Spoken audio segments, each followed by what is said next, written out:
Jom, 1, 2, 3, 1. Yo, besarnya. 3. Okay, so dia ada 3 saiz. Squishy yang ada 3 saiz. Okay, so ibu nak unboxing. Halo. Rasa apa benda ni? Makanan. Okay, mana yang lain? Ni, Caca, cuba tengok sini. So, kita tengok kita nak unboxing ni. Buka belakang. Ha? Sama. So, korang rasa apa benda dalam ni? 1, 2.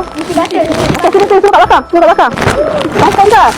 Okay, so jom. 1, 2, 3, 1. Wow. Yo, besarnya. 2, 3. Okay, so dia ada 3 saiz. Squishy yang ada 3 saiz. So, jom kita akan buka satu persatu. Kita tengok dia punya lembut macam mana. Ya, sama lah. Sama macam ni. Kita buka yang kecil dulu. Kita tengok.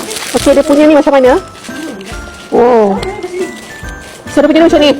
Nak. So, yang kedua kita buka yang saiz sederhana ni. Besar ni. Ini. Oh, gitu. Ini budak-budak sangat suka kalau squishy ni. Okay. So, jom kita akan buka yang besar ni. Yang besar ni paling best lah. Okay, yang ni mesti ramai suka macam ni. Oh, sedapnya. Dia ada bau lah. Dia ada bau. Tempat ni. Best lah. Bau yang bau kat kedai. Bau kedai. Dia punya best. Siapa suka? Oh, sedapnya dia punya ni. Ya Allah, hai. Okay, korang test. Nak rasa mana satu yang paling best lah. Tengok mana satu paling best. Ni yang sederhana.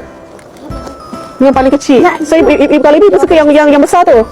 Okay, yang ni boleh dekat beg kuning tu. Okay. Tengok. Dah tak? Bau tangan. Oh, yang ni dia ada bau dia sikit. Ni ada bau dia. Bau tangan. Okay, so yang tu squishy tu. Okay, korang tengok ni diorang tengah. Okay, best tak? Yang ni best sikit lah. Yang ni dia macam best kan? Best. Ibu ambil terus 3 saiz ni. Kita tak cuba ni. Ada shape. Nampak macam tu. Squishy. So kalau saiz boleh lah main benda lah ni. So tiga-tiga tu jenis lain tau. Okay, satu jap. Yang kecil ni macam ni memang. Alamak. Okay, so yang kecil ni macam ni. Okay. So yang tu sederhana tu. Okay, ni sederhana. Banyak nanti kecil. Macam ni. So ni yang besar.